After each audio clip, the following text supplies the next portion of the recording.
அஸ்ஸலாமு அலைக்கும். பாருங்கள் இது என்னென்னு. இது ஸ்ரீலங்கா ஸ்பெஷல் வட்டலப்பம். இது ரொம்ப சூப்பராக இருக்கும், சாப்பிட்றதுக்கு ரொம்ப எம்மியாக இருக்கும், சுவையாக இருக்கும், சாப்பிட்றதுக்கு ரொம்ப நல்லாயிருக்கும். இது சாப்பிட ரொம்ப டேஸ்ட்டாக இருக்கும். குழந்தைகள் முதல்ல பெரியவர் வரை விரும்பி சாப்பிடுவாங்க. ரொம்ப நல்லாயிருக்கு, அவ்வளோ சுவையாக இருக்குது, சாப்பிட்றதுக்கு ரொம்ப நல்லாயிருக்கு. இந்த ஸ்ரீலங்கா ஸ்பெஷல் வட்டலப்பம் எப்படி செய்யணும்னு பார்க்கலாம் வாங்க, வீடியோக்குள்ளே போகலாம் வாங்க. இப்போ ஸ்ரீலங்கா ஸ்பெஷல் வட்டலப்பம் எப்படி செய்யணும்னு பார்க்கலாம். ஒரு மிக்ஸி ஜார் எடுத்திருக்கேன், அதில் 2 முட்டை எடுத்திருக்கேன், அதில் ஒரு 4 டேபிள் ஸ்பூன் ஜீனி, ஒரு தேங்காய் பால் கெட்டியாக ஒரு அரை மூடி தேங்காய் எடுத்து வச்சுருக்கேன். இது எல்லாத்தையும் சேர்த்தாச்சு. இப்போ வாங்க அரைச்சிட்டு வந்து பார்க்கலாம்.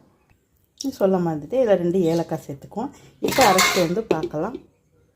இப்போ பாருங்கள் அரைச்சிட்டு வந்தாச்சு. இப்போ ஒரு பவுலில் ஒரு வடிகட்டி வச்சுருக்கேன், அதில் இது எல்லாமே சேர்த்து அப்படியே வடிகட்டிக்குவோம். ஏன்னா அப்போ தான் எந்த இதழ்கள் எதுவும் இருந்தாலும் வாயில் தட்டுப்படாமல் நல்லாயிருக்கும். இப்போ எல்லாத்தையும் வடிகட்டியாச்சு. பாருங்கள் இப்போ ரொம்ப சூப்பராக இருக்குது. இப்போ நம்ம ஐஸ் குக்கரில் தண்ணி வச்சுருக்கேன், அதில் ஒரு மூடி போட்டு மூடி அதில் வேக வச்சுக்கிடலாம். இப்போ ஒரு மூடி போட்டு மூடிக்கிடலாம். இப்போ தண்ணி கொதி வரட்டும், வைக்கலாம்.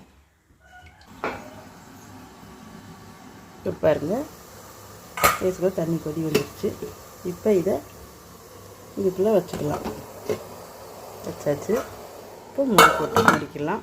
இது வேகட்டும், பார்க்கலாம். இப்போ பாருங்கள் இது ஓப்பன் பாருங்கள் எப்படி இருக்குன்னு ஓப்பன் பண்ணியாச்சு. இப்போ இந்த வட்டலப்பம் ரொம்ப சூப்பராக இருக்குது பாருங்கள். இது வெறும் தேங்காய் பாலும் முட்டை ஜீனி மட்டும்தான், வேறு ஒன்றும் இல்லை. இதெல்லாம் முந்திரி எல்லாம் அரைச்சி போட்டோம்னா ரொம்ப சூப்பராக இருக்கும். இப்போ இதை நம்ம எடுத்து பார்க்கலாம். பாருங்கள் ரொம்ப சூப்பராக வந்துருக்கு பாருங்கள், ரொம்ப சூப்பராக இருக்குது.